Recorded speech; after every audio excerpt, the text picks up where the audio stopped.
नमस्कार, स्वागत है आप सभी का। आप देख रहे हैं एनएमएफ न्यूज। आपके साथ मैं हूं नम्रता चौधरी।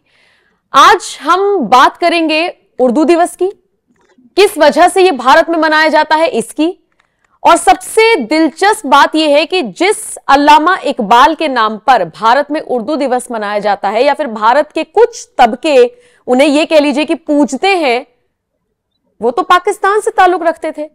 वो तो ये समझ लीजिए कि पाकिस्तान के फाउंडर मेंबर्स में से एक थे। उनकी तो विचार सबको पता है। फिर आप में से कुछ लोग तर्क देंगे कि सारे जहां से अच्छा लिखने वाले भी वही अल्लामा इकबाल हैं। उन्हें वहां पर राष्ट्रभक्त माना जाता है, वहां पर मतलब पाकिस्तान में, वहां पर वो राष्ट्र कवि हैं। भारत के लोगों को क्या इतनी मोहब्बत उनके लिए चढ़ रही है, ये बड़ा सवाल है। मेरे साथ फयाज अहमद जुड़े हुए हैं और मैं सर से समझना चाहूंगी, उर्दू दिवस मनाइए, कोई दिक्कत नहीं है, लेकिन जिसके नाम पर मना रही है, थोड़ी सी आपत्ति वहां पर कुछ लोगों को हो रही है। क्या कहेंगे इस पर? जी बिल्कुल, मैं सबसे पहले आपका आभार व्यक्त करूंगा कि आपने मुझे इस मुद्दे पे बात करने के लिए आमंत्रित किया। देखिए, बिल्कुल मेरा भी व्यक्तिगत रूप से पसमानदा आंदोलन का भी ये मानना है कि उर्दू दिवस अगर भारतीय भाषा है, तो जो भारत में हमारे उर्दू में जिन्होंने काम किया है उनके नाम पे उर्दू दिवस क्यों है? उर्दू दिवस अल्लामा इकबाल के नाम पे क्यों है? क्योंकि वो पाकिस्तान के फाउंडर पिता माने जाते हैं। सर सैयद हैं, जिन्ना है, इकबाल हैं, ये तीन बड़े नाम हैं जो पाकिस्तान के आइडियोलॉजी को जिन्होंने डेवलप किया, टू नेशन थ्योरी को जिन्होंने डेवलप किया, और जिन्होंने पाकिस्तान को बनाने में वो एक भूमिका निभाई। ये बात ठीक है कि इकबाल जो है, जब उनकी मृत्यु होती है तो देश का बंटवारा नहीं हुआ था, लेकिन इकबाल इकबाल ने उस समय देश के बंटवारे की बात की थी जब बड़े से बड़े अशराफ लीडर के अंदर इतना साहस नहीं था कि वो देश की बंटवारे की बात कर। उस वक्त अल्लामा इकबाल ने 1929 या 30 के आसपास अपने इलाहाबाद में जो अपना भाषण दिया था, उसमें बताया था कि इस इलाके में मुसलमानों के लिए एक स्वायत्त शासन बन जाए, या फिर एक ब्रिटिश राज के अंदर एक स्वायत्त शासन बन जाए, या इंडिपेंडेंट राज बन जाए। तो ये पहले से उन्होंने उसको किया। फिर वो उनकी जब मृत्यु होती है तो ठीक है, वो बात की वो अनडिवाइडेड इंडिया में होती है, लेकिन आइडियोलॉजी वही थे, आइडियोलॉग वही थे, इसमें किसी को कोई संदेह नहीं होना चाहिए। तो मेरा टेक ये था कि उनके नाम पे क्यों। उर्दू में भी हमारे पास महान विभूतियां हैं, प्रेमचंद हैं, गोपीचंद नारंग है, और भी बहुत से लोग जो है उर्दू के लिए जिन्होंने कंट्रीब्यूशन किया है। मुसलमानों में भी बहुत लोग हैं, और मैं विशेष रूप से दो लोगों का नाम जरूर लेना चाहूंगा, देवनारायण पांडे और जय सिंह बहादुर का।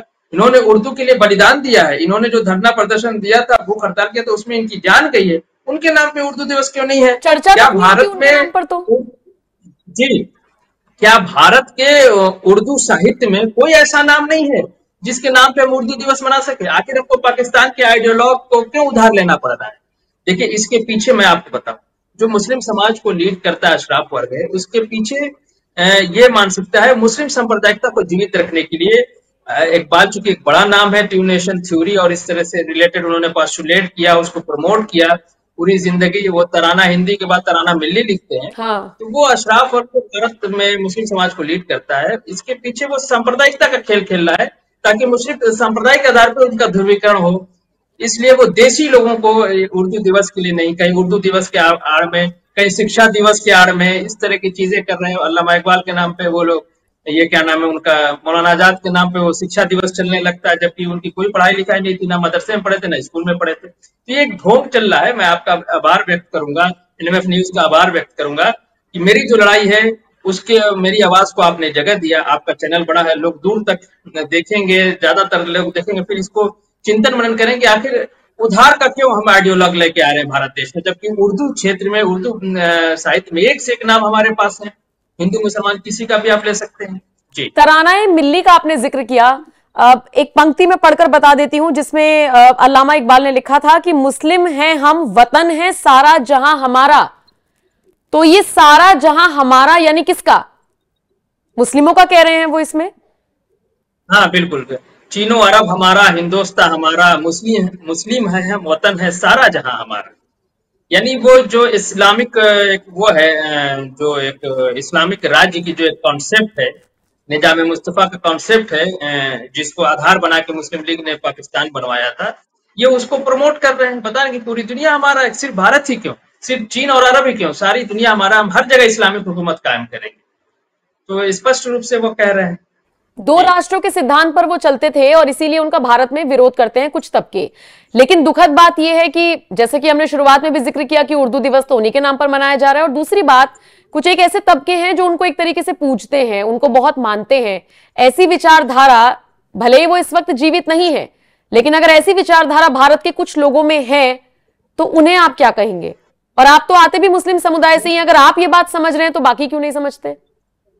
देखिए, हमने बताया ना, मुस्लिम समाज में दो तरह के लोग, एक तो भारतीय लोग हैं जो कभी शासक नहीं रहे, कामगार जातियां रही, संस्कार जातियां रही, जिनको हम देश पसमानदा कहते हैं।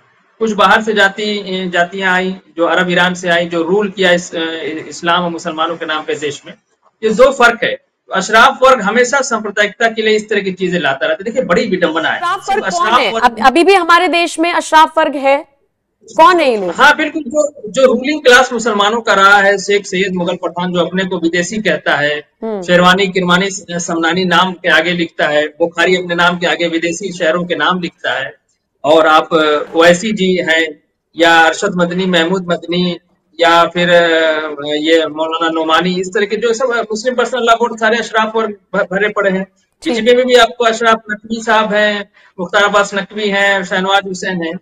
देखिए, मैं ये नहीं कर रहा हूँ, ये तो है ठीक है, अशराफ वर्ग ठीक है कि वो अपने समाज में पैदा हुए लोगों को आइकन बना रहा है। वो भारत में भी उसके ऊपर डाक टिकट निकल रहा है, सैयद के ऊपर, और इंडिया में भी डाक टिकट निकल रहा है। हमें सोचना है। लेकिन मुझे दुख होता है कि जो तथाकथित हिंदू समाज के जो सेकुलर लिबरल लोग, वो भी इसमें शामिल हो जाते हैं। देखिए, कितनी अजीब बात है कि जो पाकिस्तान का फाउंडर फादर है, फाउंडर फादर में से एक है, उसको भारत में भी राष्ट्रवादी बताया जाता है।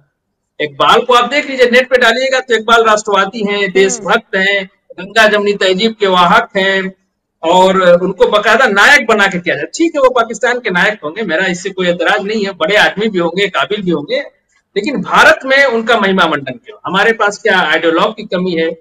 और उर्दू के बहाने उनका जो महिमा मंडन किया जाता है, ये कहीं से उचित नहीं। जी, मैं तो उनकी कुछ पंक्तियां पढ़ रही थी एक आर्टिकल में, जिसका मतलब कुल मिलाकर ये निकल कर आया है कि वो लोकतांत्रिक आजादी को एक तरह से समाज की मौत बता रहे हैं। वो जो 4 पंक्तियां मैं पढ़ रही हूं, एक बार आप सुनिएगा। इलेक्शन मेमोरी काउंसिल सदारत बनाए हैं खूब आजादी ने फंदे, मियां नज्जार भी छीले गए साथ, निहायत तेज है यूरोप के रंदे। बिल्कुल आपने, और एक मैं इसी में एक और जोड़ दूं, वो जो जमहूरियत जिसको डेमोक्रेसी कहते हैं, उसके लिए भी कहते हैं कि जमहूरियत एक तर्ज हुकूमत है जिसमें बंदे को गिना करते हैं, तौला नहीं करते हैं। अब देखिए, वो अशराफ वर्ग से थे, शासक वर्ग से थे। अब डेमोक्रेसी में गरीब आदमी का भी वो एक वोट है, अशराफ वर्ग के भी आदमी के वोट एक ही है।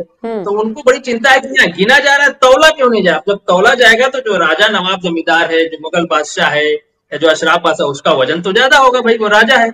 डेमोक्रेसी से इनको बड़ी शिकायत है। और उसी में जो आपने पढ़ा कि मियां नज्जार भी छीले गए साथ, निहायत तेज है यूरोप के रंदे, ये यूरोप से कॉन्सेप्ट आया उनके हिसाब से। उसमें आगे उसी नज़म में वो आगे लिखते हैं कि उठा के फेंक दो बाहर गली में, नई तहजीब के अंडे हैं गंदे। यानी जो नया तहजीब से वो जो है एजुकेशन का, हेल्थ का आ रहा है अंग्रेजों की तरफ से, यूरोप की तरफ से, वो गंदा है। और अपने बेटे को यूरोप भेज के पढ़ाया। जस्टिस इकबाल जो पाकिस्तान के में जस्टिस भी रहे हैं, इनके लड़के हैं जावेद इकबाल, उनको यूरोप भेज के पढ़ाते हैं, और पसमानदा से कहते हैं कि नई तहजीब के अंडे हैं गंदे, इसको बाहर फेंक दो। तो ये दो मुहा एक चरित्र रहा है, इसको हम लोग अशराफ चरित्र कहते हैं। और देखिए, इसमें एक बात मैं कह दूं, मियां नज्जार भी छीले गए साथ, नज्जार कहते हैं बढ़ई को। अच्छा, हाँ। देखिए, वो पसमानदा जाति का नाम लेके, मैं जाति पे आता हूँ, उनका जो जातिवादी चरित्र है, मियां नज्जार भी छीले गए साथ, निहायत है तेज है यूरोप के रंदे। रंदा कहते हैं जिसे लकड़ी छीली जाती है। तो वहां पे पसमानदा जाति का कहें कि पसमानदा भी इसके धोखे में आ रहा है, यूरोप के धोखे में, पढ़ने लिखने की बात कर रहा है, हेल्थ की बात कर रहा है। तो वो अशराफ को न करके पसमानदा को कह रहे हैं। अच्छा, उनका एक और शेर है जो मुस्लिम एकता के लिए कहा जाता है कि यूं तो सैयद भी हो, यूं तो मिर्जा भी हो, सैयद भी हो, अफगान भी हो, तुम सभी कुछ हो, बताओ मुसलमान भी हो। तो देखिए, सैयद, मिर्जा, अफगान, मिर्जा मुगलों की टाइटल हो गई, सैयद सऊदी अरब वाले हो गए, और क्या है, यूं तो मिर्जा अफगानी पठानों को कह रहे हैं, पख्तूनों को कह रहे हैं।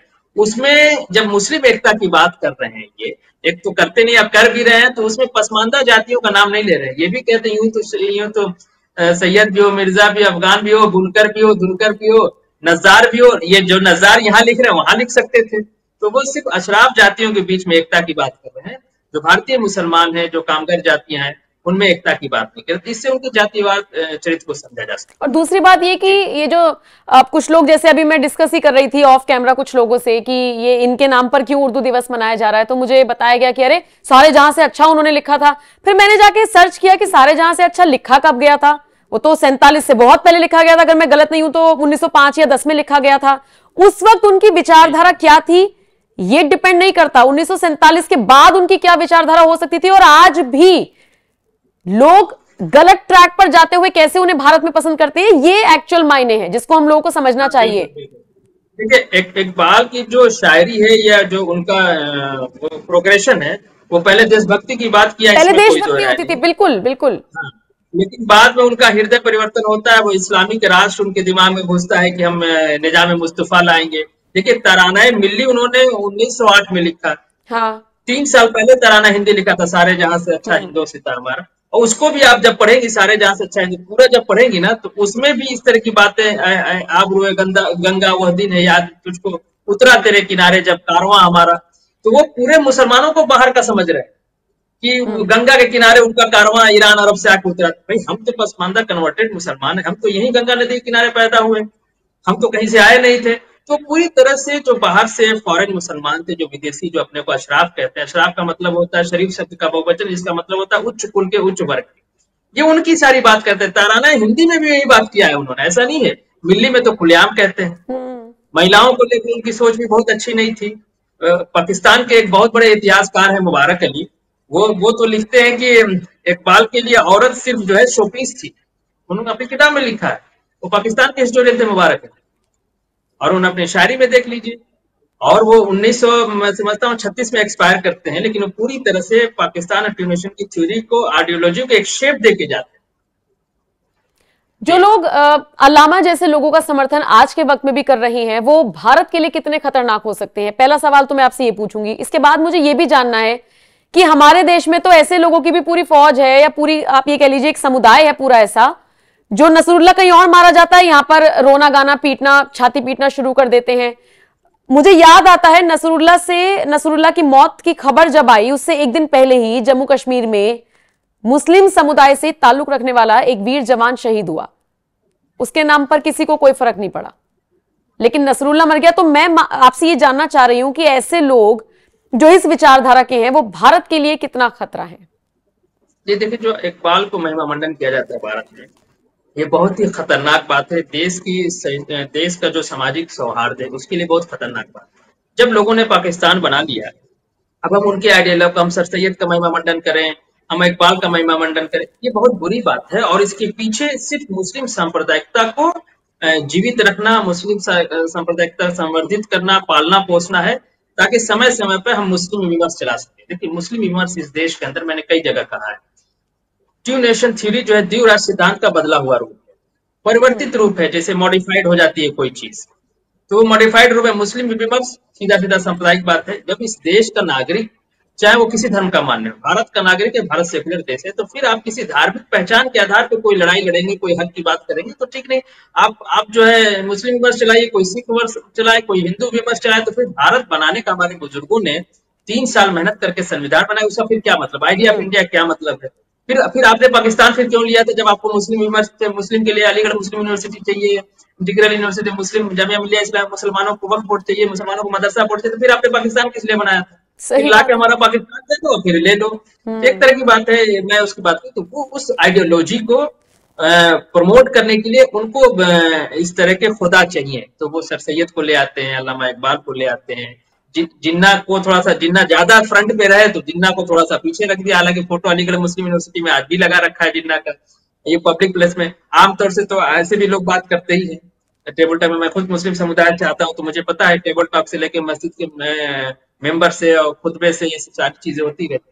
दूसरा, आपने हसन नसरुल्लाह का जो सवाल पूछा, देखिए जितने भी आतंकवादी संगठन हैं मुस्लिम इस्लामिक और मुस्लिम नाम से पूरी दुनिया में, आप देखेंगे सबके जो सदर होते हैं या जो उसका जो प्रमुख होता है, वो सैयद होता है।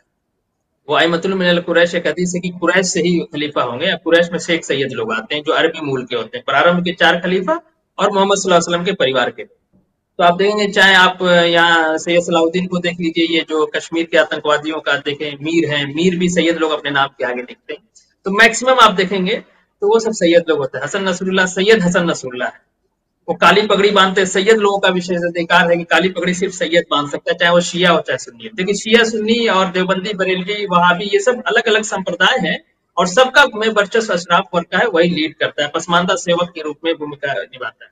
तो हसन नसरुल्लाह का नाम यहाँ लेके उसको हीरो बना के उसके लिए धरना प्रदर्शन करके उसके पीछे भी वही आइडियोलॉजी है कि मुस्लिम सांप्रदायिकता को जीवित रखा जाए, ताकि हमारा जो है, जो अशराफ वर्ग है, जो संख्या में मुश्किल से 1.5-2% होगा, वो पूरे भारत को कंट्रोल करता है। पाकिस्तान भी ले लिया, और भारत के अंदर भी जामिया मिलिया इस्लामिया, अलीगढ़ मुस्लिम यूनिवर्सिटी, वक्फ मदरसा, और छोटे छोटे पाकिस्तान बना के अपने तुष्टिकरण कराता रहता है, जिसको मुस्लिम तुष्टिकरण कहा जाता है, लेकिन मैं उसको अशराफ मुस्लिम तुष्टिकरण कहा जाता है।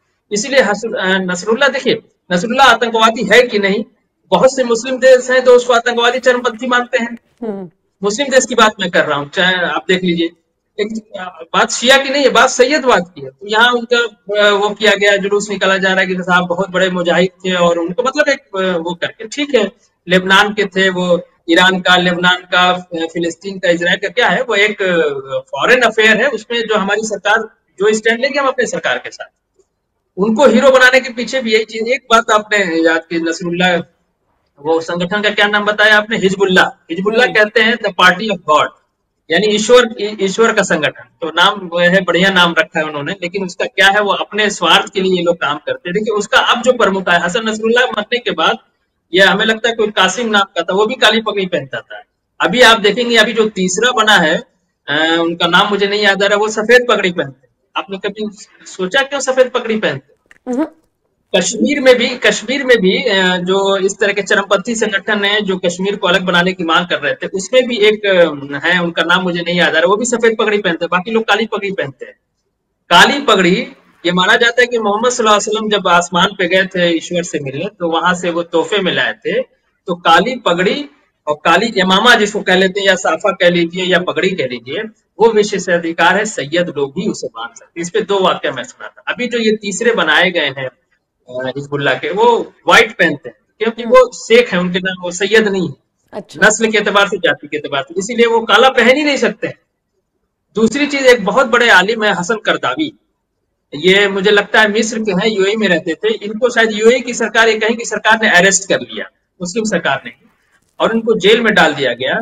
तो जो पुलिस एहलकार था, प्रोफेसर मसूद आलम फलाई, जो लखनऊ यूनिवर्सिटी में, लखनऊ भाषा विश्वविद्यालय लखनऊ में वहां के वाइस चांसलर रहे हैं, और अभी वहां के डीन एंड फैकल्टी हैं लॉ के और अरबिक के, उन्होंने अपनी किताब लिखी है, हिंदुस्तान में जात पात और मुसलमान। उसमें इस किताब का जिक्र किया है कि हसन करदावी जब जेल में जाते हैं, तो जो पुलिस वाला था, वो उनकी टोपी को, उनके जो पगड़ी बांधी थी सफेद रंग की, उसको उठा के, खींच के, नोच के जमीन पे, और उस पगड़ी को पैर से रौंदने लगा। तो अल्लामा यूसुफ करदावी ने कहा कि अगर ये पगड़ी काली होती तो क्या तुम इसको पैर से रौंदते? तो वो सिपाही बिल्कुल सहम गया, मुस्लिम सिपाही था, कि नहीं भाई, काली पगड़ी तो सैयद लोग बांधते हैं, तो उसका बड़ा मर्तबा है, उसका बड़ा उच्च वो है, आप समझ रही हैं। तो ये पगड़ी का खेल है, आप अक्सर देखेंगे। क्योंकि आपने नसरुल्लाह और हिजबुल्लाह का जिक्र किया, तो मैं सोचा कि मैं आपको बताता चलूं।